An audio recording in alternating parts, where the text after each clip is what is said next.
Skirt, skirt. Told you we always been ready.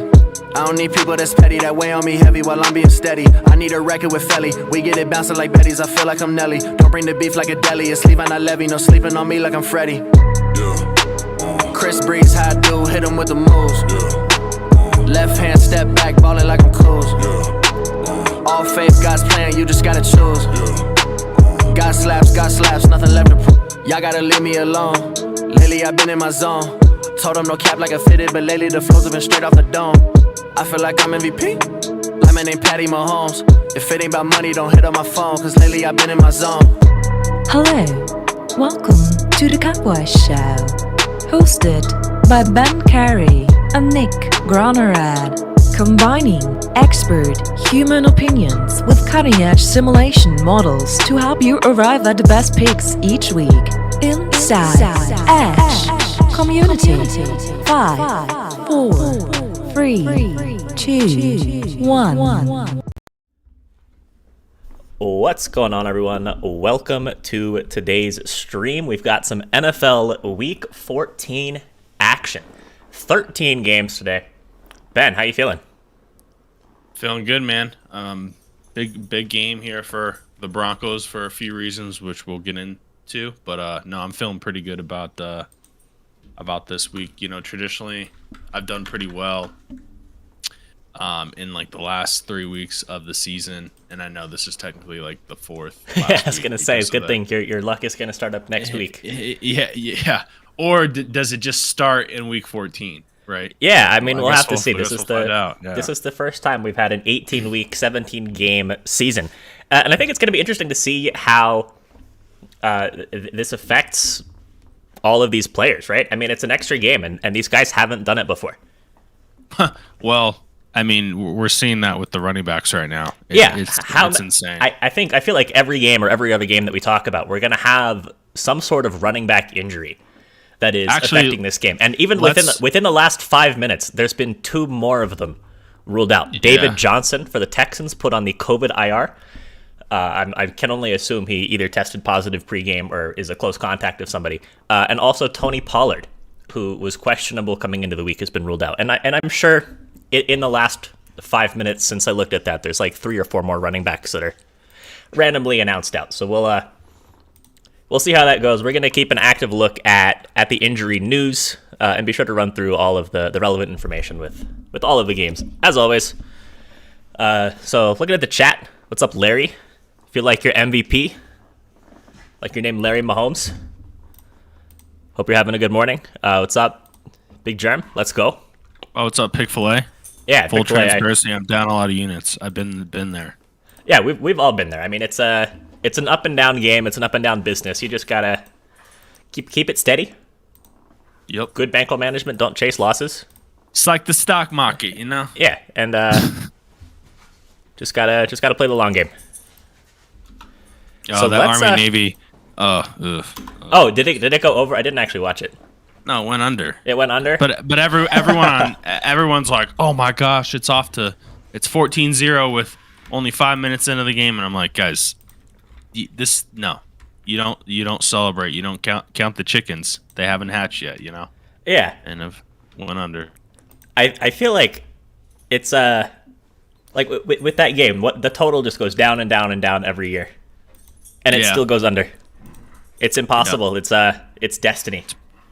It really is destiny. I mean, the freaking guy didn't even know that they were snapping him the ball on the punt. Like, they're like, was that whose play call was that? And he was like, I don't know, the ball just came to me. It was like a fake punt. He was like the nice. Yeah, I'm like, I mean, wow, I hope they don't do that like on the battlefield. Oh, I didn't know there was a terrorist over there. Like, come on, man. This grenade's already launched or cocked or whatever they call it. Yeah, no, you gotta step your game up where it actually matters. I know. Do you think like the insurgents are watching that? They're like, oh, yeah, man, maybe these Americans aren't. Yeah, it's like on top of their game. ISIS. That's what they do. They watch game film of the Army Navy game.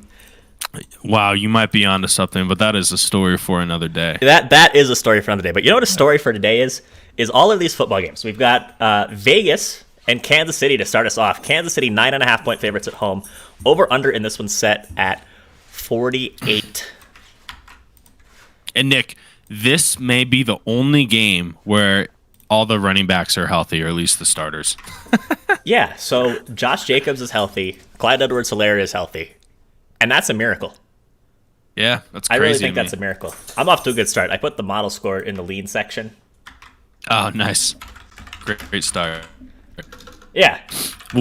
Well, it makes sense that Clyde's healthy because they don't use him like a traditional running back. But yeah, I mean, somehow I guess Josh hurt. Jacobs was banged up earlier in the season. But yeah, I need a big game from Clyde Edwards-Helaire in fantasy today.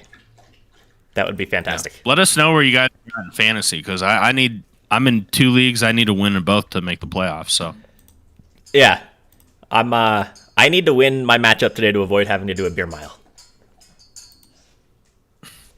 Yeah, sometimes that's it's just as important as making the playoffs in different ways. Mm-hmm. I mean, every game counts for something. So in this game, again, Kansas City 9.5-point favorites, over/under set at 48. The model has this game as pretty much a pick'em, and for anybody who's been following along for most of the season, that shouldn't be so much of a surprise. The model's been pretty down on Kansas City, at least defensively, for most of the season, and I think that's pretty justified. I'm a little bit surprised to see it this close. I'm not surprised at all that the Raiders are covering, but I am surprised it has it this close. And also at this score of about 26-26, the model does have an over by a little over 4 points. So from that perspective, I mean, the model likes the Raiders to cover, and it likes the over. But Ben, what do you think? Well, first of all, I think I can understand why the model has it around the score. Number one, I mean, Kansas City's offense is still, not clicking the way it should be, I guess, or at least the way we expect it to be. Mm-hmm. I mean, Mahomes had his lowest QBR of his career last week. Yeah, I mean, not that QBR is the be-all, end-all, but still. Yeah, but it gives you an idea, right? Like, the Broncos, that was a game that... Man, they certainly should have covered, but they might have been able to win if there wasn't a pick six, and then I think there was another 4th down that they went for. They left 3 on the board going into half. It was a very weird game, so I think the model's probably picking up on things like that, right? Like that, hey, maybe this offense isn't, going to put up 30 points, obviously. And then the Raiders, I mean, Carr, he hasn't played terribly. I mean, there was that stat, Nick, that I put in our Discord about quarterbacks and when their teams, or was it their opponents, have had under 1-score games, I think. And it was just making the comparison that, like, Mac Jones has already had 4 in his career in 13 starts. And then yeah, Carr has 5 or 6 in his whole career. Yeah, the fewest points a Raiders opponent has scored this year is 17. Yeah. But, it's part of the equation, of course. Mm-hmm. I really like the Raiders to cover. I like the +10 before I saw the model score. I know it's down to 9.5, but I'm still confident that they're going to cover that, the +9.5. I'm confident, and we should give that out at lean. If you feel the same. I just threw it up. But yeah. But Lord, that's cooked in. I mean, the season is dead narrative. That's why the number is where it's at. Is the season even dead? I mean, they're a game out of a wild card spot. Their season's definitely not dead. Yeah. I don't know. I wouldn't say it's dead. I think you're dead when you're... Yeah, you're dead when you're mathematically eliminated. And even then, this is something I like to talk about towards the end of the season in pretty much every sport. It's the players don't just pack it in, right? These guys are fighting for jobs next year. They're fighting for more money on their contract. Mm-hmm. They're fighting for starting positions as opposed to reserve positions. They're starting for being able to sneak onto the back end of a roster next year. Like, they're not just going to stop playing.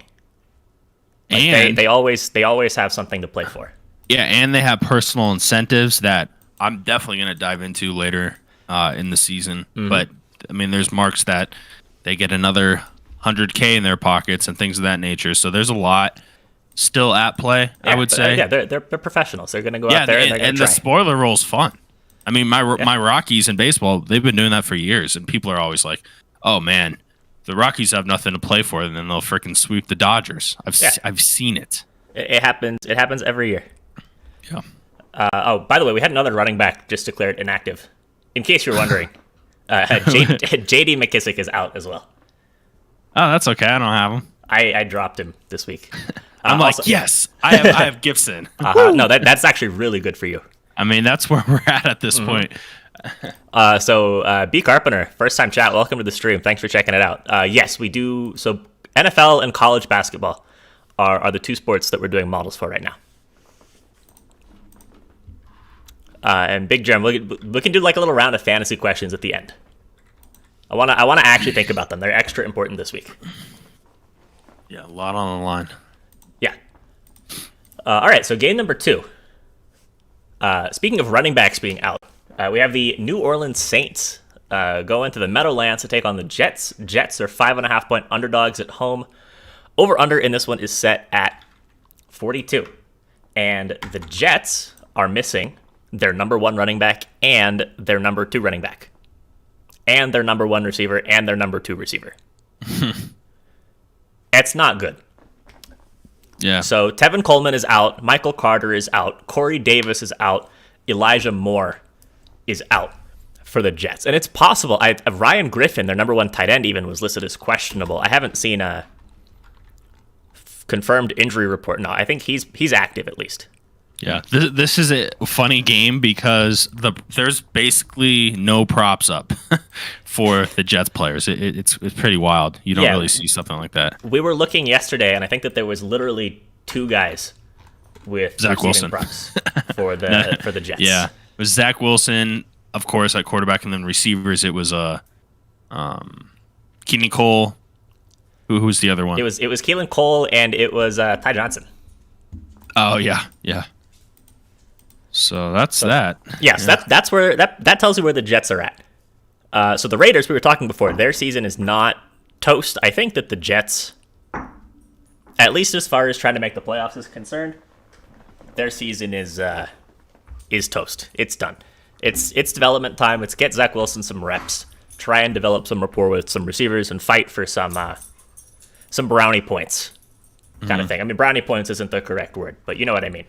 Yeah. Moral victories. You still have to watch out for that, especially first-year head coach, rookie quarterback. Look, they're going to still try to win games, but when you're in a position like this where half your skill position players are out, it's tough. Yeah, it's gonna be a rough go for them the rest of the way. So the model in this one has the Saints 23.65 to the Jets 18.57. So basically right on this spread.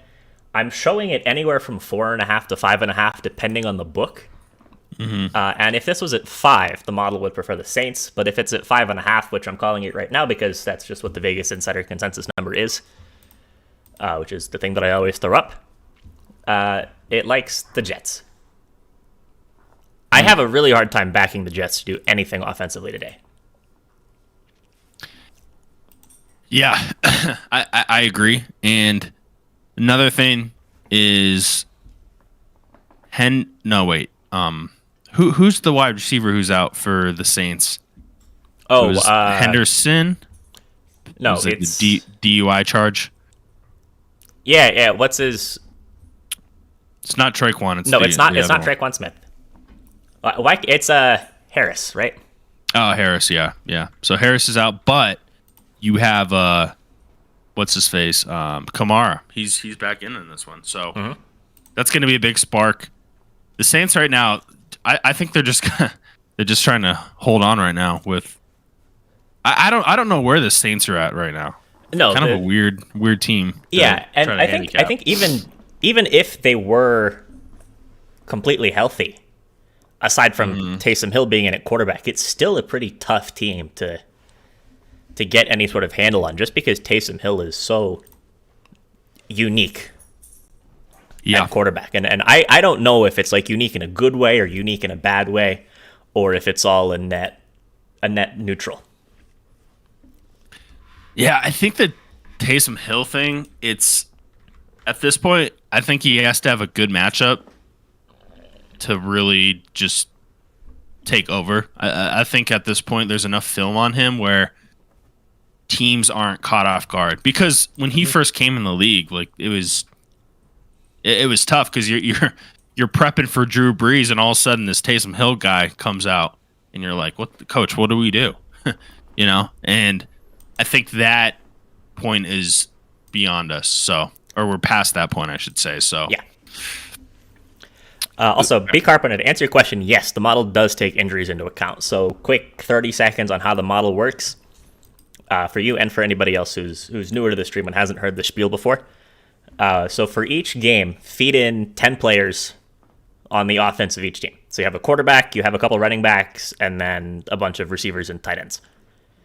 And then, based on those actual players, you go in and you simulate the game play by play. So, you start first and 10 from the 25, 15 minutes left in the first quarter. One team has the ball. And then you say, okay, it's on this first down. Is it a run or a pass? If it's a run, who gets the ball? If it's player A, like how long does it go? Do they get a first down? Do they score? Update the game situation, all that jazz. If it's a pass, who gets the target? Depending on the player, there's like a different catch probability and a different yardage distribution, and so on. And you just go play by play, updating the game information.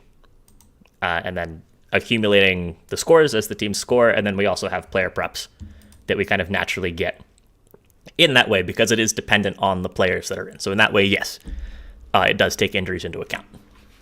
Kenny Stills? Wow, haven't heard that name in a minute. Yeah, Kenny Stills he's a football player. Yeah. So yeah, as far as this game is concerned, though, do we have any leans that we want to throw up? Kind of like New Orleans. See, I have this weird feeling that the Jets are going to cover, Nick. Yeah, I know it's kind of counterintuitive after everything we said, but the Saints just. They're not a team that's going to blow you out, and that back door is going to be open. Yeah, I mean, we'll have to see. So we were talking about this, Ben and I were. I think that a potential issue with the Jets is just not getting into any kind of offensive rhythm. I think with a healthy Hill, or with a healthy Kamara and Taysom Hill at quarterback, the Saints can really chew some clock. But we'll have to see. We will definitely have to see. So Paul, what's up, Paul? Says I have Jets money line. Maybe is that like a popular contrarian play? That's an oxymoron, right? A popular contrarian play. But is that a thing? I haven't seen a lot of it, but I will say Paul's modeling company. He won't say a lot, but when he comes in, he drops it, and he's done well on those money lines. I know there's been at least one or two. The Gary V play, that's hilarious. Well, then it can't lose. So Buffalo, we have a welcome to the chat, by the way. So our player prop, we have Jarvis Landry at 5.11 receptions on 7.6 targets. So at plus 127, I mean, it feels about fair, I would say. Mm-hmm. It's going to be pretty game flow dependent, and we can touch a bit more on that when we get to the Browns game coming up. And Zach Lewis, another first time chat, welcome to the stream. Thanks for checking us out. Says I'm loving Lamar Jackson over 228 passing yards, and we can touch on that one as well when we I get haven't to seen Nick smile that big in a few days, right there. I don't think I smiled at all. You did. It's on video. Guys, you saw him smile. There we go. Yeah, that was a big smile. Yeah. Did someone say Lamar Jackson? Someone say Lamar Jackson. I'm a Ravens fan, for anybody who couldn't tell. Nick, I think we should do no leans on this one, by the way. Okay, yeah, I'm down for a fade. Yeah, it's probably gonna go over, and the Jets win. That seems like a game where that could happen. So. Yeah, they're somehow both gonna push, even the plus 5.5. First time ever. Gosh, if the NFL started having half points. Mm-hmm. Saints are off 4 turnovers 4 turnover games. So you're saying, so what's the logic behind that? If they're, it feels a little cherry picked. But maybe, okay, I'm trying to be open to this. Maybe it's the team ends up causing more turnovers the next game too. But maybe that's what it is. I don't know. Or maybe it's no, I think it was the Saints turned the ball over that many times. It's probably like a line that's deflated. Oh, I see. So it's essentially saying, that it's going to regress. If you've mentioned it, especially with fumbles, right? Fumbles are more random than anything. Random. So if I fumble out there, it's random. If I get hit by a linebacker, it's random. Yeah, no, you've got hands of of Gorilla Glue. Not like they used to be, man. It's more like Elmer's at this point. It's dried up, peeled off. Yeah. Ugh. Alrighty, let's talk about this. Okay, this 49ers Bengals game, Nick, is interesting because I was reading some tweets. There's a lot of big bets coming in on each side, a lot of two-way action, and I don't think the books themselves can determine which is the quote-unquote sharp side. Yeah, so there's a lot going on here. Coming in on the spread? Yeah, spread. So you're really going to enjoy this. Let's hear it. Okay, so I don't think you've seen this, Ben. This model score updated ran overnight because again, we have a running back injury. Elijah Mitchell is out for the Niners. And whole team's out, man. But you said big bets coming in on both sides. The model has this spread as a push. It has it as exactly +2 or -2, depending on your perspective. Makes sense. Yeah, and Romedo or Rome Dallas. I don't know why I tried to say that like it was somebody's name, like a human's name. And Zach, thank you guys for the follows. Appreciate those. So Nick, real quick, we have Mitchell out, we have Sermon out, there's another running back out. I think the 49ers have 4 running backs out today. At least 3. Well, yeah, I mean, it's impossible. The 49ers, they named the team after their ideal number of running backs on IR. Right? Yeah. I mean, it's every year it feels like with the Niners. Its backs are out. But I think that Mitchell is the new one that's out. Yep. But they have Hasty and they have Jeff Wilson, and I think Jeff Wilson is questionable. One of those guys has to play. But Nick, at a certain point, I know we've talked about the 49ers and how they can just kind of plug and play guys. But at a certain point, I feel like it could catch up to them. Yeah, but I mean, like, has it to that point yet? Yeah, but if Jeff Wilson's 50% and then they have JaMychal Hasty out there, I mean, he's their 4th-string running back, and he's starting today. Yeah, it's not exciting, but it doesn't need to be exciting, right? Yeah. And one thing that you'll never hear the talking heads talk about, because they don't talk about this stuff. There's a lot of T words in there, but when you have young running backs with not a lot of experience, it actually doesn't hurt the run game as much. It hurts the pass game because of blitz pickups, protection, things of that nature. So this will be really interesting to watch for. Someone in the chat, watch for this. When Hasty and Wilson are out there, watch their pass protection, because that could be the difference in this game.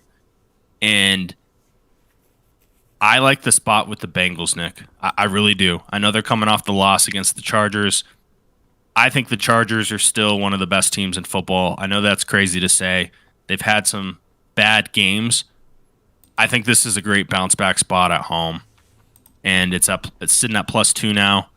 Technically, that would have a push with the model. Yeah, so actually, I think if you go to more decimal places than this, it's like a 2.009 or something. So if you want to go to 2 decimal places, it's like a 2.01.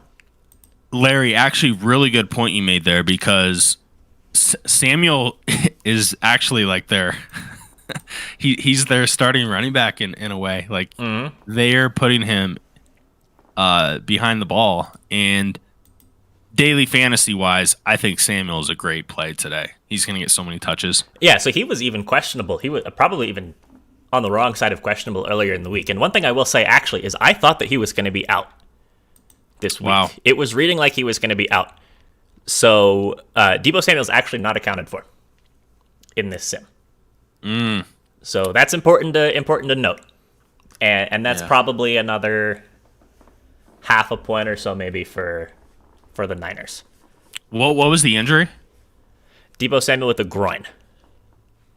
Yeah, see, it's tough because if they know that going into the game, do you still try to get him 20, 15 touches? It's impossible to tell. Only they know like how severe it actually is. Yeah, but growing, those hamstring growing, it's just the re-aggravation, right? It's just, I hate to say this, but you'd be better off getting a concussion. Well, in the short term, actually. I don't know if that's true. all right. Scratch that I said that. I'm not a doctor, but I was like, disclaimer. Yeah, disclaimer. Not a doc. This is not financial advice. Yeah, exactly. You should consult a doctor before deciding whether to injure your groin or get a concussion. So what are we going here? I'm kind of down for a fade. Okay.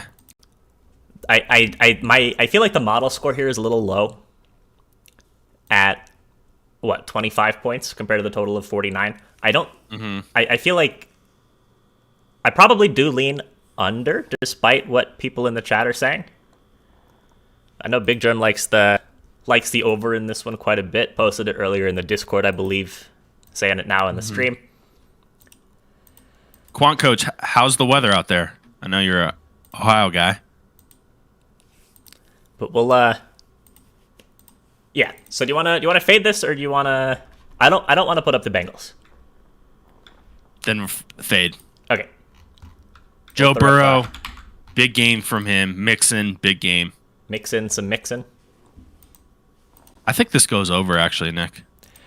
Yeah, that's why I don't want to throw up the under. It feels like a game that's going to be sneaky, high scoring. Yeah, some big plays, right? Jamari Chase, 70-yard touchdown. Brandon Ayuk, 50-yard, something crazy like that. Yep. All right, so let's move on to the next game. And I do think we have to pick the pace up a little bit. We've got 10 games in 52 minutes to cover. So next up, we've got the Jacksonville Jaguars and the Tennessee Titans. Titans are 8.5-point favorites at home. Over-under in this game is set at 44. So, running back injuries. It's not a new one, but that's kind of the theme that we're talking about this week. Derrick Henry obviously has been out and is still going to be out. Although I think they actually said earlier today, or maybe yesterday, that he's going to be back for the playoffs if they make the playoffs. Yeah. So that's pretty cool. On the Jaguars side of things, I know there were some questions about James Robinson, but I think that he is going to be playing. He was limited in practice all week. I guess his actual status for playing was never in doubt. So he's in. But yeah. Nick, you know who's came out of nowhere for the Jags offensively? Who? Treadwell.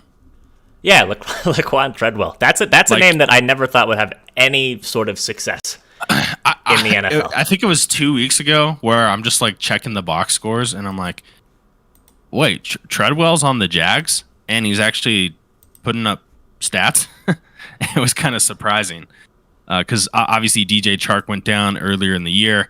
Chenault has been a huge disappointment this year. I don't know exactly what's going on with him, if it's just a timing issue with Lawrence or whatever. But when he gets the ball, he seems to do well. But either way you slice it, Nick, this Jags offense has been pretty underwhelming this year. Yeah, it has. Julio Jones is also back for Tennessee. So that's some positive news for them. They've struggled for the most part, offensively, without that, their three best skill position players in Derrick Henry and A.J. Brown, who are both obviously still not playing today, and Julio Jones, who returns. I don't know how much Jones is actually going to do in this first game back. I mean, it's got to be something, even if it's just drawing attention to himself. I started him, but it was basically him or Bryan Edwards, so it was like, right. I wouldn't count on him having a big game. We just don't know what's going to happen. So yeah. So I see some fantasy questions in the chat. We can address those, and I guess the one that we got earlier also after we touch on this game. I don't honestly. I really don't have a whole lot to say about this one. Yeah, it's a lot of points, but Nick, more Urban Meyer drama coming out of Jacksonville. Yeah, I mean, are we just going to turn into TMZ? I mean,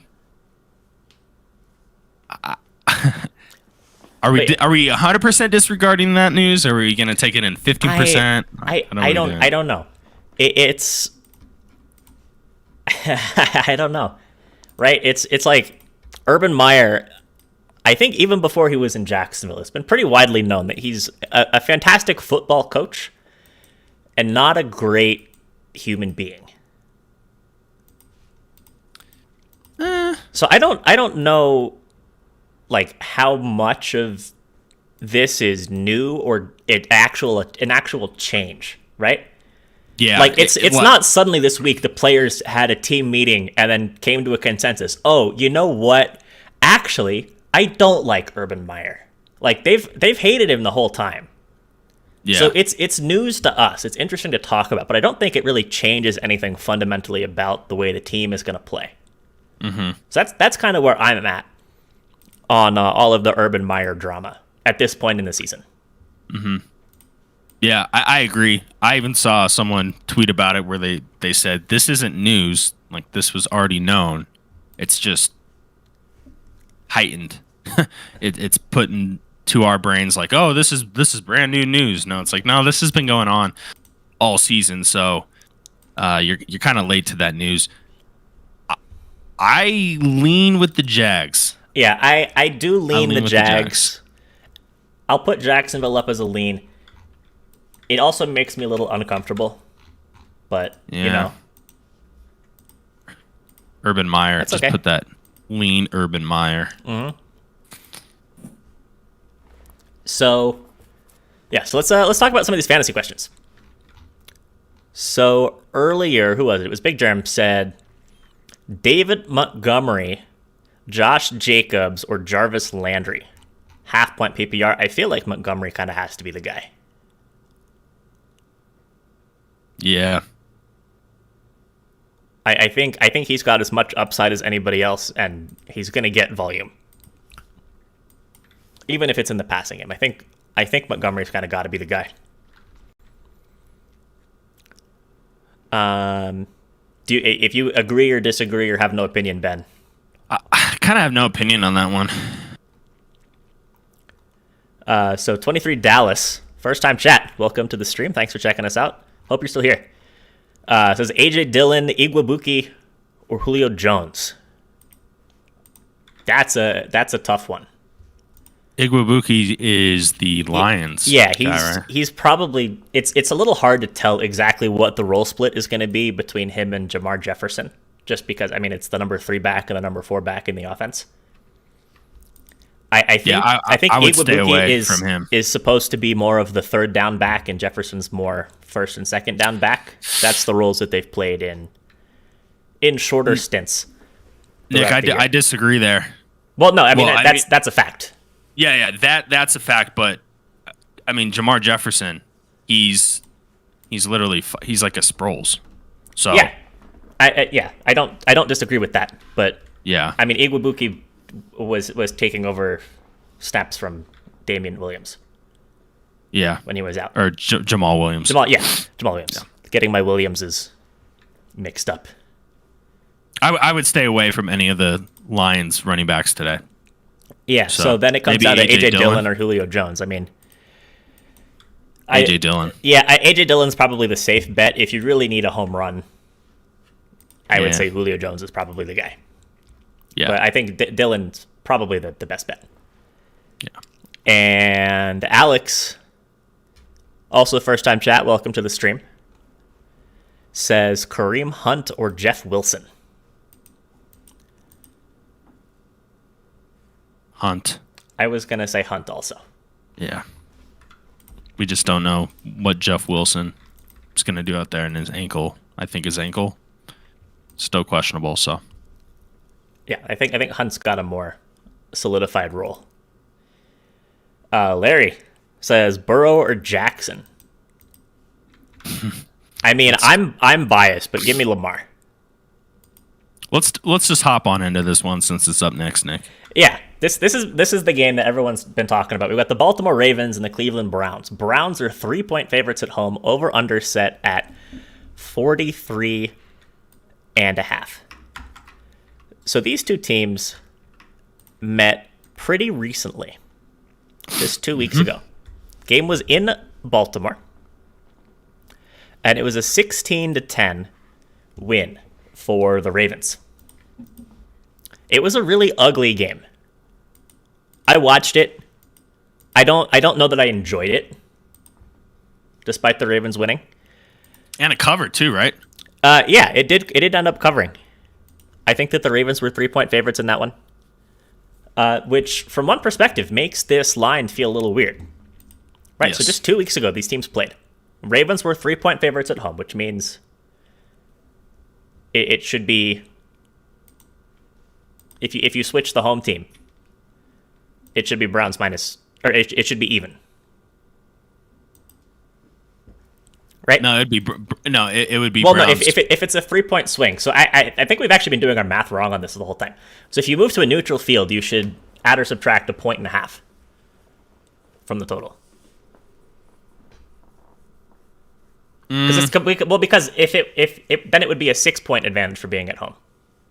In order for it to be a 3-point advantage, I see what you're saying. It's a swing. It's a swing of yeah. So that's a.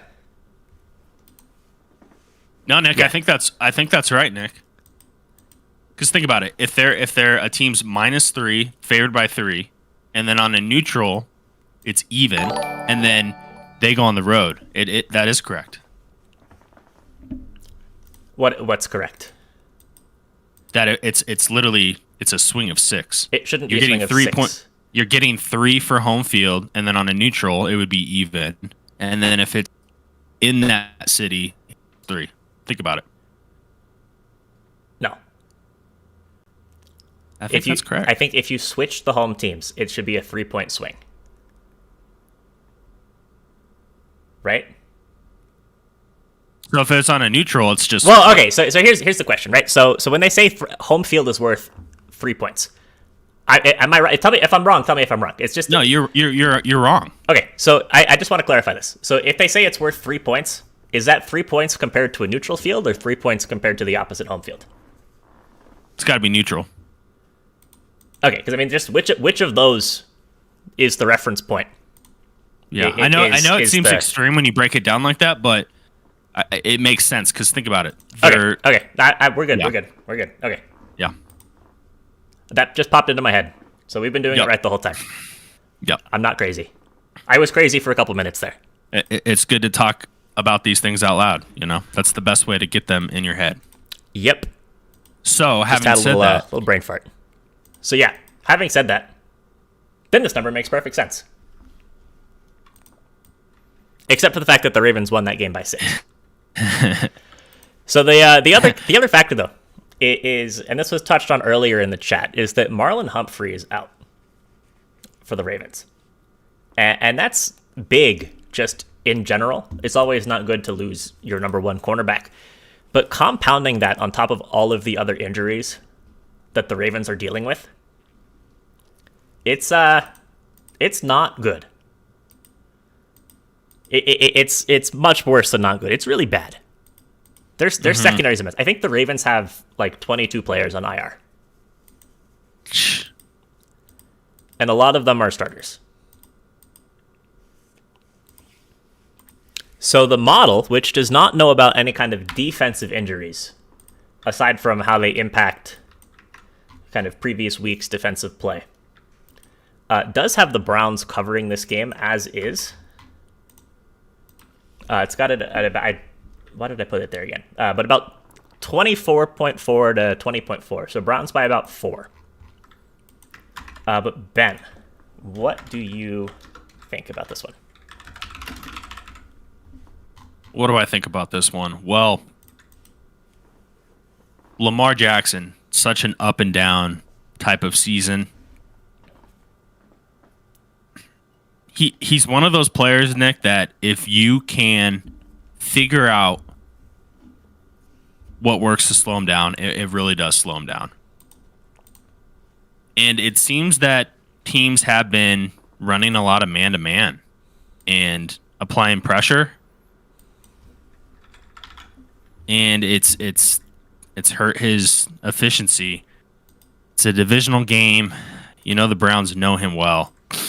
But something tells me he has a big game today. I don't know if they cover, but I am definitely leaning towards some of his over props for rushing, even passing. And I actually lean over in this game too as well. Yeah, so I as a Ravens fan, I kind of like Cleveland here. I'm obviously not going to bet it. I don't bet on my teams one way or the other. But this just feels it feels like the Ravens have been so close to that breaking point the last couple of weeks. Mm-hmm. And I kind of think that this week is the one that it actually happens. I'm kind of feeling almost like a game when the Ravens played the Bengals earlier this year, and they lost that game 41-17. That's kind of the vibe that I'm getting here. Okay, so I don't necessarily disagree with that, but do you also think this is just a high variance affair where Ravens could also win this by a touchdown? Yeah, definitely. I mean, with Lamar Jackson, they're never out of it, right? If the offense can move the ball and chew clock, they're never out of it. I think it's more the defense that I'm scared of, the Ravens defense that I'm scared of as a Ravens fan. I'm just... The injuries have accumulated, and Marlon Humphrey was kind of that last guy who was still hanging on, and now he's gone. So it's very concerning to me.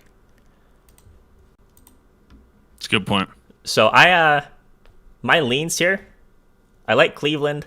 The total is tough. The model has it at like 45. The Vegas total's 43.5. Like West by God just said, there's the whole divisional unders thing that's supposed to always happen. So that's where I'm at. Mm-hmm. Yep. I'm fine with putting up a lean here. Or sorry, not a lean. No leans. No leans here. Okay, so you don't like the Browns? No. Okay. Trying to get on your good side, or is that actually your bad side since you like the Browns? It's one of my sides. I don't really know. But yeah, we'll throw up a fade here. I'll like your thinking, but man, it seems like no one is giving the Ravens a shot here.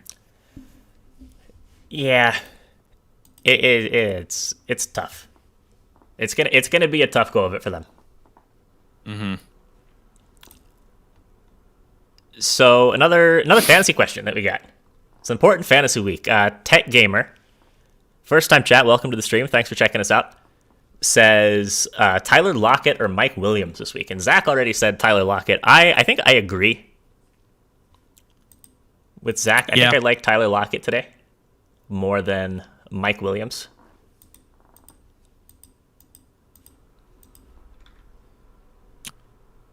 I'm looking at the James Conner. Yeah, it also says James Conner Hilliard. I'm facing James Conner this week in fantasy. So, is what's his face? Edmonds. He's still out, right? No, I think Edmonds is supposed to be back this week. But yeah, the thing with Conner, but it's not confirmed. Yeah, and even if Edmonds is in, I mean, I've had Conner on my team. He'll get you 10 points.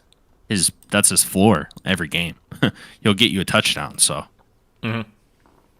Yeah, I think Connor's definitely the safe play. I mean, Hilliard had a big game last week, 100 yards for the Titans. After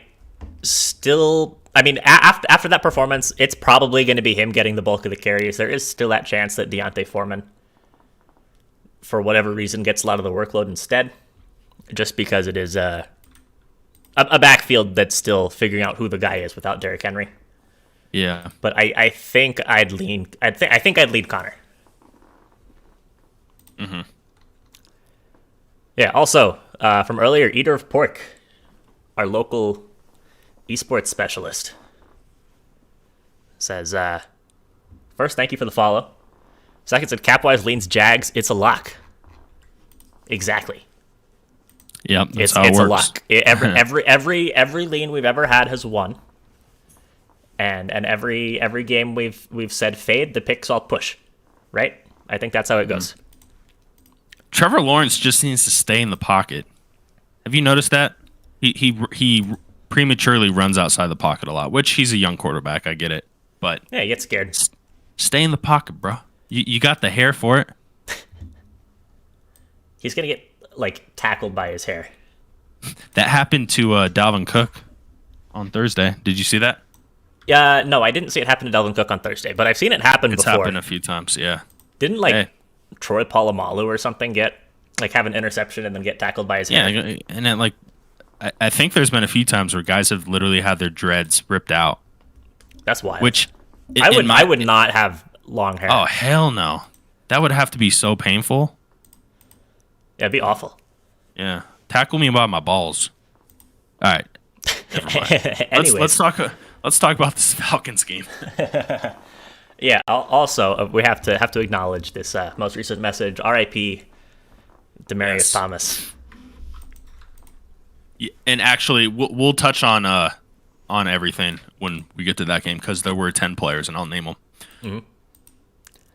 So next up, we've got the Atlanta Falcons and the Carolina Panthers. I mean, we've been talking about running back injuries. We actually ignored it the last game. I mean, the Ravens are the epitome of running back injuries. But they were all from the preseason. Yeah. That's our theme of the week. This game, I mean, Christian McCaffrey is still out. He's on IR. He's probably going to be out for the rest of the year. Yeah, he's done. And on Atlanta's side, they don't really have any running back injuries, which is good. It's a refreshing change of pace. Yeah, this week, like it.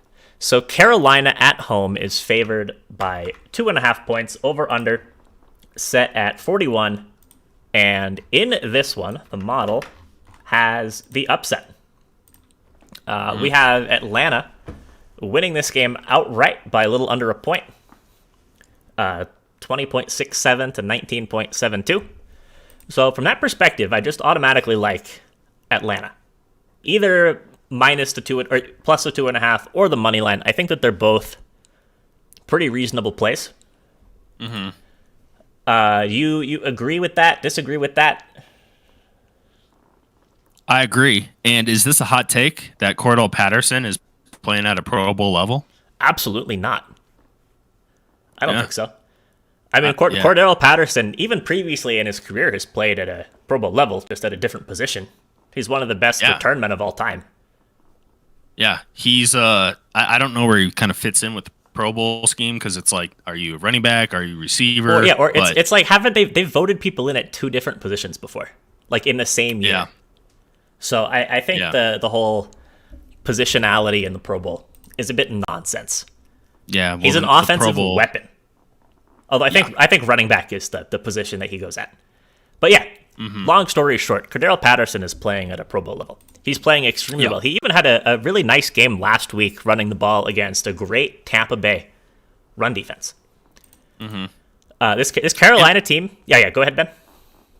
Oh, I was just going to say, this NFC South, this sounds weird, but the Falcons, they're 5-7. Mm-hmm. Panthers are 5-7. But I get this sense that the Falcons... it sounds so weird to say this. I think they have greater upside the rest of the season. And I know 5-7, I mean, we got 17 games. You'd have to probably win almost every game here on out. But it would start today, and I think the Falcons just have a little more momentum. I like the Falcons here to win. Yeah, I agree. And also, the Falcons are right in it. The number 6 and number 7 seed wildcard spots in the NFC are both 6-6 teams. Yeah. So being 5-7 right now, they're only a game back with 4 to play. Mm-hmm. They are still very much in it. So I like Atlanta. I think that they have better weapons offensively. And I think that this Panthers offense has kind of just been overrated all year. They were kind of the darlings of the league the first couple weeks. I mean, they started out 3-0. Sam Darnold looked great. But they beat the Jets, they beat the Saints, and they beat the Texans. Like, okay, who cares, right? I mean, the Saints is a good win. But the other two? No. And then Darnold kind of proved himself that he was actually the fraud that we thought he was. Mm-hmm. Now Cam Newton's playing. I don't think Cam Newton... I mean, he's a different type of player, but he's not good. Yeah, and Cam Newton it's the same deal as it was with Darnold, right? We had years of Darnold being bad, and then he had a couple good games against bad teams, and everyone's like, oh, wow, he's great. And then it was like, no, he sucks. Mm-hmm. And it's the same with Newton, right? He had like one good game as a backup quarterback where he had a couple rushing touchdowns. And then he came in and actually had to start and was terrible. They scored 10 points last week against Miami. Mm-hmm. Lost that game by 23. Yeah, and what I was going to say is Cam Newton without CMC, that's a huge loss for them offensively. Yeah. I mean, even if Darnold was out there, of course losing CMC is huge, but with Cam, you can't really use what he's great at in running. I mean, I guess you can with Chuba, but it's totally different with CMC. I think their offense stalls in this one, and yeah, I like the Falcons. Yeah, I like the Falcons here. I kind of don't want to touch the total. The model has it close.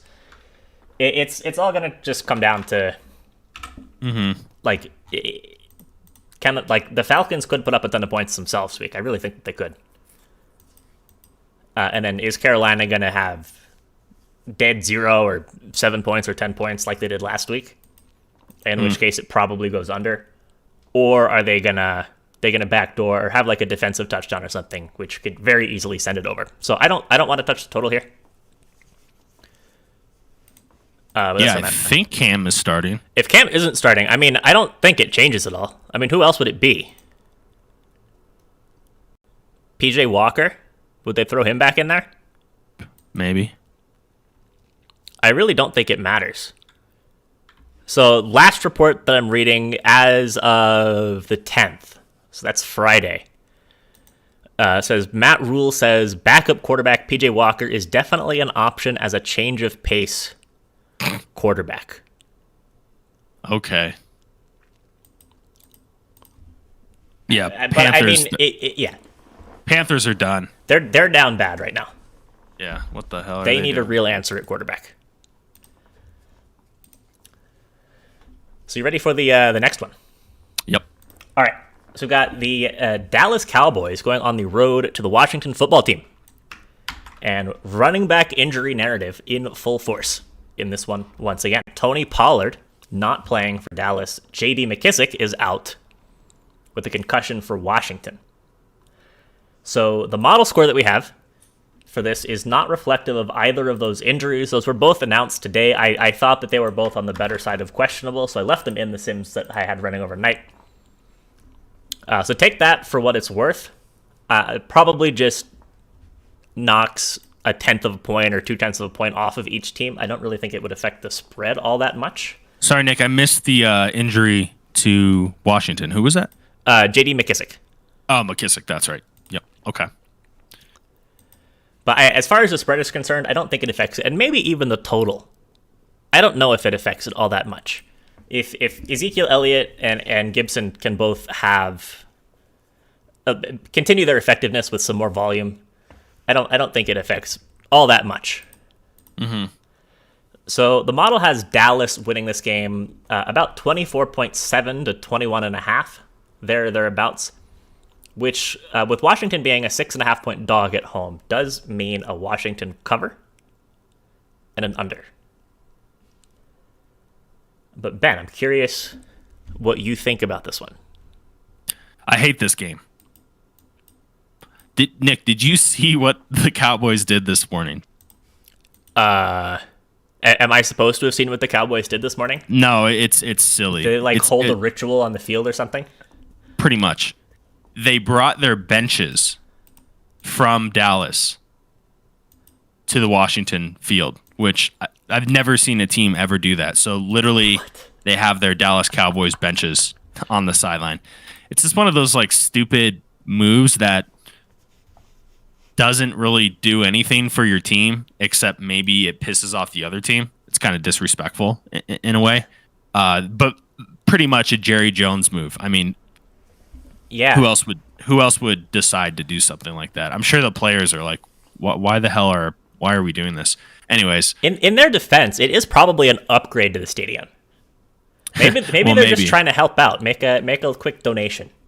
I don't know. Even Cowboys fans were chastising the move, and Anelio. That's just weird. Yeah, they're like, why? They're like, we haven't won anything in 20 years. Why are we doing these stupid antics? Anyways, I lean with Washington, but I think we should fade this game. So the one thing I think could be a look is the under, actually. I think with the two injuries to those running backs, you could just see a little bit of a decrease in efficiency from the other backs, just because they have to be on the field a little bit more. Or if they maintain their same volume, then you have worse backs picking up the rest of that volume. Plus, the model has it under even with those guys in. Plus, it's a divisional game. Yeah, under. Hey, can I give you my square prop of the day? Yeah. Are you ready? I was born ready. Nick, you could guess what it is. It's on the Cowboy side. On the Cowboy side, Ezekiel Elliott rushing yards over. Yeah. Okay. It's at 66. Yeah, that actually feels pretty good. Yeah, because although Washington's run D's been playing quite well. They have, but I can't even name the backup now to Elliott with Pollard out. Yeah, let's see who that is. Oh, it's Corey Clement. Okay, it just seems like Elliott. This could be a volume play where if he can get close to 18 carries, this is flying over. Yeah, I think that's a fair assessment. Yeah, a little square, but hey, they got their benches. That's how we should start handicapping games, like by the benches they have on the sidelines. Yeah. So. Big Jib says, I'm worried that McCarthy cursed my boys by guaranteeing a win. Did he do that too? Are they trying to, like, in every way, shape, and form, curse themselves in this game? We're gonna bring our own benches. We're gonna guarantee a win in public. Like, what are the other things that you can do? Yeah. Like what? We're gonna like break all the mirrors in the locker room. We're gonna put up ladders and walk under them in the tunnel on the way to the field. We brought some black cats too. Like, I think the Cowboys might be trying to curse themselves, give themselves as much bad luck as possible. Nick, in my opinion, I would go money line for Washington. Seems like one of those spots where if you like the spread, just take the money line. Yeah, I'm down with that. But this line has moved. It was at 4.5 last night, and it's up to 6.5. So again, benches, Nick. Yeah, so I'm actually showing this back down to 6. Okay. So I'll make that adjustment. I'm not going to go back and check every game, but put benches under leans. Yeah, I'm gonna throw up the under if you're cool with that. Yeah, I'm cool with that. Okay. So Ben, we do have to hurry up. I'm enjoying the discussion. I think I'm having fun, but we do have 6 games to cover now in 20 minutes. Yeah, well, I think this one is going to take about 2 minutes. So we have the Seattle Seahawks and the Houston Texans. And speaking of running back injuries, since that's the theme of the week, Chris Carson, of course, is still out for Seattle. And on Houston's side, David Johnson was placed on COVID IR about an hour ago. So he is going to be out in this one as well. It's and a that, big of loss. course, since it is a big loss. And since that was so recent, it's not reflected in the model score. But, I mean, long story short, Houston's bad. Yeah, Houston's bad. They probably have one of the worst head coaches in football up there. But I like the under in this one. Yeah, I like the under too. So this has dropped by a point. I'm actually showing it back up to 41 right now. I think this actually opened at 44.5, which feels way too high. But I will, since we like the under, I'll take the extra half point here on stream and say 41. But yeah, I like the under here as well. We can kind of just not talk about it more than that. Yeah, that's all. That's all I really want to say. I don't really want to talk about this one. All right, next up we have the Detroit Lions and the Denver Broncos. Speaking of running back injuries, since once again that is our theme of the week, the Lions are missing their top two running backs. DeAndre Swift is out, and Jamal Williams is out. So we've got Jamar Jefferson and Odion Igwebuike. I'm sure I butchered that name. And Nick Boone, COVID list for Denver. Melvin Gordon, questionable. I think Melvin Gordon's going to play, though. I think Melvin Gordon's going to play as well. I hope he plays. Yeah. So, biggest line move of the week. This opened up at 7.5. So, it's crossed the 10. It's gone up 4 points. Obviously, COVID news. I just think Denver is in a really good spot. But now it's up to 11.5. So, that's a high number, especially when you look at that 7.5 where it opened. Obviously, a lot of emotions. There's 10 players in this one who have played with Demaryius Thomas, who passed away. Sutton, Simmons, Chubb, Bowles, Harris, Tim Patrick, and then Brandon McManus. So, I don't want to get too much into that as far as handicapping, but there's going to be a lot of emotions in this game, and it's a huge game for Denver. If they lose, season's done. And just talking to some reporters, they feel like Denver is pretty focused. Like they want to make the playoffs. They want to make a run. They don't get any sense that this is a throwaway season at this point, which it shouldn't be. So Denver's going to come out ready to go. How do you feel about Lions coming off a win, Nick? Are they satisfied? I don't know. And even if they are satisfied, there's many of the pieces that are satisfied are not playing today. So I think the Lions are actually one of the best ATS teams in the league. This year, they've been close in a lot of games. It's actually quite surprising that this past week was their first win. With how close they've been in a lot of games, they deserve to have had more than one win on the year. Yeah, I think better than the record shows. I think at this number of 11.5, it's almost reflective of Detroit being a true talent one-win team, and they're not. I think that earlier in the week, if this was still down in like the 8.5, 9 range, even, I would have been okay taking the Broncos as our lean here, despite the model only having this being like a 6.5, 7 point game. At 11.5, I have a hard time getting fully on board with it. How about the under? I know it's real close. Do you have any thoughts there? Not particularly. I think a lot of that is just going to, and everything is going to come down to exactly how well the backs for the Lions perform. And that's kind of questionable. And the other thing is, I mean, if you like the Broncos to cover this, I think that's definitely not correlated with an under. Because to cover an 11.5 against a team that does pretty consistently put up some points, I mean, you need the Broncos to have 25, 30 points in order for it to be a no-sweat type of deal. But right? Williams and Swift are out. That's the majority of their offense. And is Hawkinson? I think TJ Hawkinson is also out. Yeah. Although, I mean, Nick, this is an afternoon game, so that's not confirmed yet. Nick, I can see this as like a line at 13 now. Yeah, Nick, I can see this as a 24-3 type of game. Like, I honestly don't know how the Lions are going to move the ball.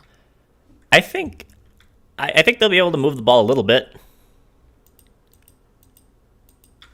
I think they're good for 10 at least.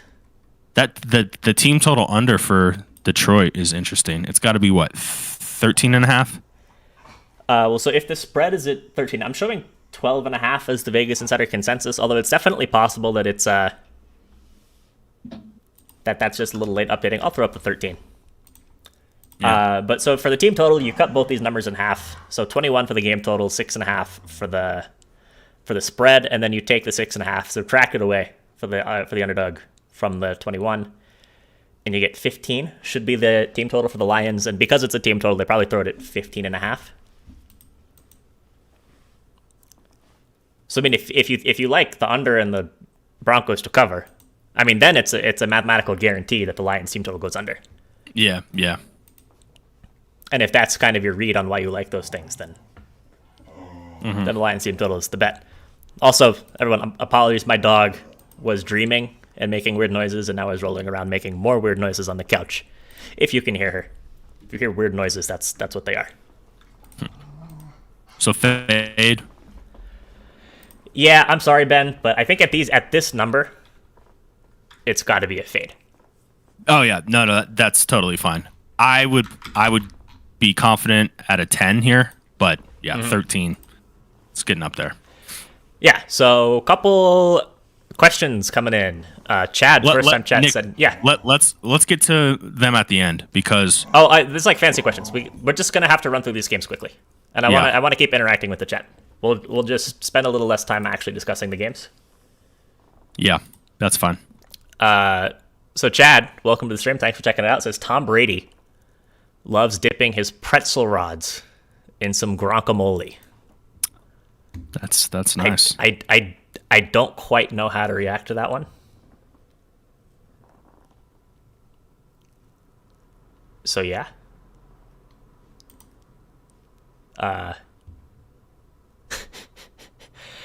Nate Hottie, another first time chat, welcome to the stream, says Gage or Ayuk today. I mean, Gage had a huge game last week. Let's see. I'm actually just going to see what the model says here. So we have Ayuk at like 10, and so model likes Gage by about 2 points fantasy wise. So I'll say Gage. Yeah, no opinion there. I think it's a toss up. Yeah, Max Miami, another first time chat, welcome to the stream, says Kyle Pitts or Austin Hooper. I want to abstain from that one. Yeah. I mean, Pitts is definitely the guy with upside, but I mean, teams are really, really skiing Pitts out of the offense. So it's I don't want to endorse Pitts, but I don't think Hooper's all that great of an option either. I'll endorse Pitts, Nick. Okay. Just because, with Patterson healthy, I think it takes a little bit off of Pitts, but I mean, I totally agree. Like, teams are doubling him, but I think he's capable of getting a touchdown in the red zone. Shady Ice Cream, another first time chat, welcome to the stream, says Foreman or Burkhead.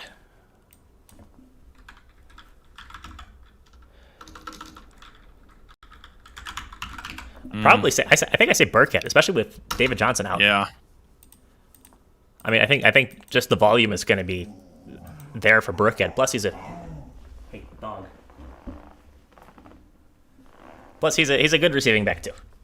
So I say Burkhead and Taysom or Dak. I don't think you can go wrong. And Freeman or Dillon.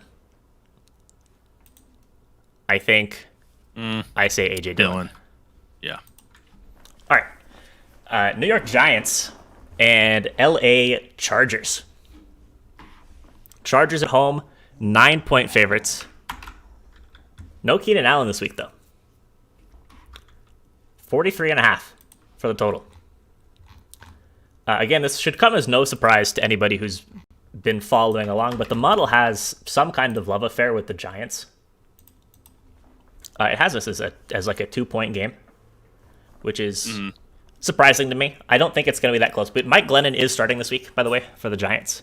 He passed concussion protocol. So it'll be him and not Jake from State Farm. But still, this is tough. Model says Giants. I feel like 9 is maybe a little bit too much, but at the same time, the Giants are just not good at scoring points, which is a pretty important part of this game. Is Tooney in? No, I mean, Tony's been out for a long time. He's out today. Okay. Well, I think the biggest problem with the Giants' offense is their offensive line, and they're going up against a pretty good pass rush today. So I can't endorse the Giants. I can't do it. Neither can I. I think this game is a fade for me. Sammy, thank you for the follow. Appreciate that. So Buffalo and Tampa Bay. Tampa 3.5-point favorites at home. Over under set at 52.5. And we have another upset call from the model. The model likes the Bills to take this one. It actually likes them to take this by quite a bit. More than 5 points. It has the Bills winning by. Mostly due to the fact that it thinks that Tampa Bay is just not going to have a whole lot of success on offense, only scoring like 20 points. That seems quite low.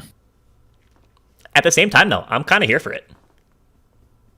I like this under for sure. I think that with two really good defenses, I mean, it's two good offenses, but it's also two really good defenses. I just think that a 52.5 is too high.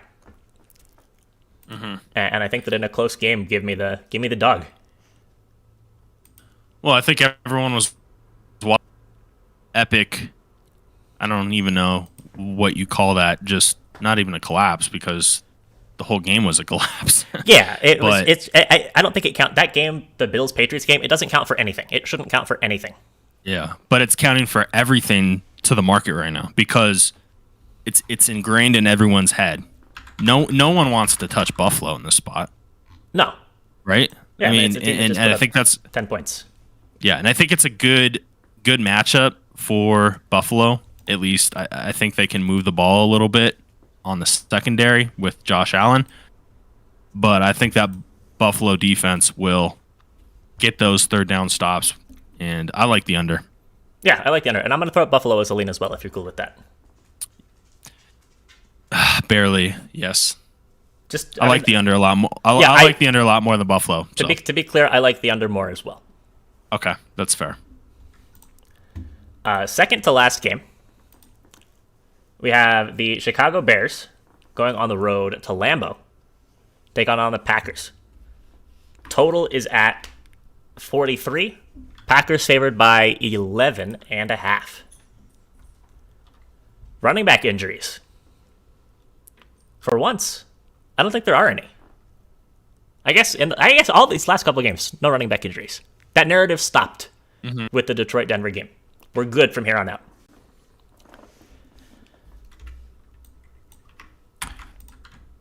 Any thoughts? Man,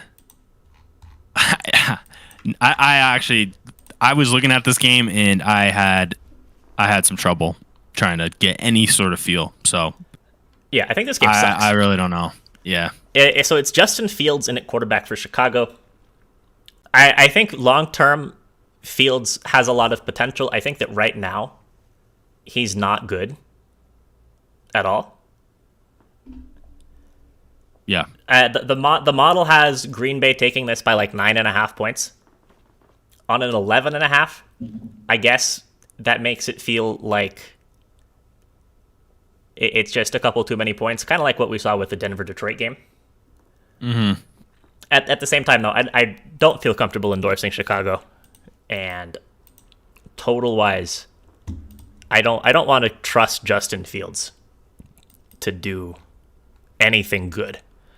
Oh, the model does like the over here by a couple points. I think maybe if I were to have a lean, it would be the over. 43 actually kind of does feel a little low.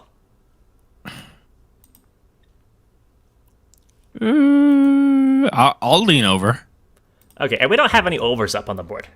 Yeah, We're kind of under gang in general. I think this is a good over spot. I think this could be a sneaky over. Yeah, little backdoor action. Mm-hmm. And last but not least, we have tonight's game, nightcap. Oh, wait, this is tomorrow's game. Oh, we're not supposed to be talking about this. We're talking about this one tomorrow. What am I doing? Why is this up here? It's a teaser. It is. It's a teaser. It was never there. Yep, you didn't see anything. No, I don't know why I threw that up. Oh, I know why. Because I was scrambling to get everything done this morning. So, I didn't even think that was tomorrow's game. But yeah, that's where we're at for today. So Ben, let's go ahead and get into our best bets for today's slate. You got to start it off because I don't have one yet. Okay. So for my favorite bet of today's game, I'm going to take the under 41 points in the game between the Seahawks and the Texans. Okay. And what about you, Ben? Oh, man. I can't give out the one I was going to give out because it's up to 13 now. It's too many points. Well, I mean, in your defense, you did post it in the Discord on like Monday of last week or something when it was 7.5 or 8. Yeah. And you said this is going to move. And Well, it did in fact move. Okay, I'll put it this way. My best bet is Denver minus 7.5, but I will also give out one that is available because no one likes that person who's like, oh, yeah, here are my top plays of the day. And then it's like, oh, yeah, like thanks. Just retroactively find what gives me the best CLV. Yeah. And give those out, even though nobody can actually bet them now. Yeah. Let's go with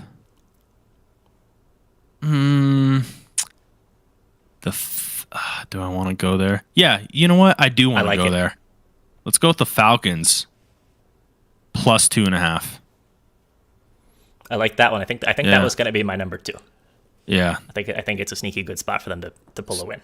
Definitely. Let's go Matt Ryan. Come on. Mm-hmm. Shut up the haters. Revenge spot. Revenge spot, yeah. Yeah. Against all the haters. All the haters, yep. Yeah, so I think that more or less wraps up the stream for today. If anybody's got any last-second questions or comments, let us know in the chat. I mean, we got 2 minutes before. I have a last-second. I have a last-second question too. Okay. Actually, give me your favorite prop of the day. A favorite prop of the day? I don't have a favorite prop of the day, but I know you have one that you like. So what's yours? Well, I have one. I don't want to give that one out though. Okay. But are you gonna go with the Jets one? Yeah, I like Ty Johnson under 9.5 for his longest run. Took a pretty deep dive into this one last night. I was getting deep into this one. The only thing that concerns me though is if for some reason that the Jets do get up somehow and his workload just explodes, but the Saints have been one of the best teams at stopping explosive runs, which is 10 or more yards, and I think that's perfect because that's an easy way to gauge this, right? It's literally 9.5. They did give up a big run to Pollard last week. I will admit that. I think it was a 50-yard run. But Ty Johnson, he's a guy who in the early part of the season was having some longer runs, and there's also an injury to the Jets' offensive line. I think that's part of it, but lately hasn't really been as explosive, and he's going to be splitting snaps with Walter, too, out of the University of Rice. So there's that. Under 9.5 for his longest rush. Isn't it Rice University? Did I say, what did I say? University of Rice? University of Rice. That just sounds more appealing, you know? It makes it sound like a restaurant. I'll name a restaurant after that. It's just all rice. Mm-hmm. Lamar passing yards over 228. Okay. What about you know what? Nick, I'm getting effing crazy right now. Oh boy. So here, Lamar Jackson over rushing and passing yards. Like individually, both of them, or are you talking about doing rushing plus passing? Do they give you rushing plus passing for him? I'm sure somewhere does. DraftKings usually does. I'm not seeing it. Oh, I mean the game's started, so. Oh well, that's why. It's gone. Okay, go ahead, Nick. Oh yeah. So I mean it's too late. I was kind of thinking about this, but my flex options in my must-win game. I have Jamar Jefferson, who's in there right now. I have Rashad Penny, who I now officially cannot put in. Although I have a sneaking suspicion he's going to be the guy today for Seattle. And I might regret him being on the bench. And I have Chase Edmonds, who's got a lot of upside, but is a very, very risky play. I think I'm going to go Jefferson. I have time still to decide between Jefferson and Edmonds.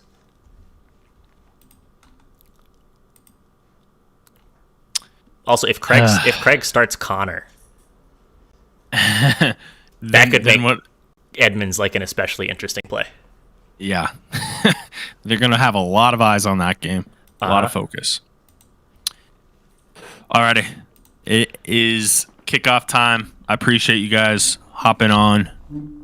Best of luck. Hop in the Discord if you hadn't. We're almost to 1,000. But, we've tried to limit it because quality over quantity. But I think it's a really good resource right now. Yeah, it's a great community. It's a lot of smart people in there. A lot of people who know what they're talking about across a wide variety of sports. So yeah, if you haven't joined the Discord, be sure to do that. We'll be back tomorrow to talk about that game that kind of mysteriously disappeared from the board. Monday Night Football between the Cardinals and the Rams. We'll be live for that at 7 o'clock Eastern, 5 o'clock for us here in the Mountain Time Zone. Good luck with the bets. Let's go Ravens. Let's go Broncos. Broncos. And go Broncos. Unless Ben's got any more words, I'm going to go ahead and end the stream. Nope. I have nothing else. Good luck, guys. Yep. Good luck. We'll see you next time. Later.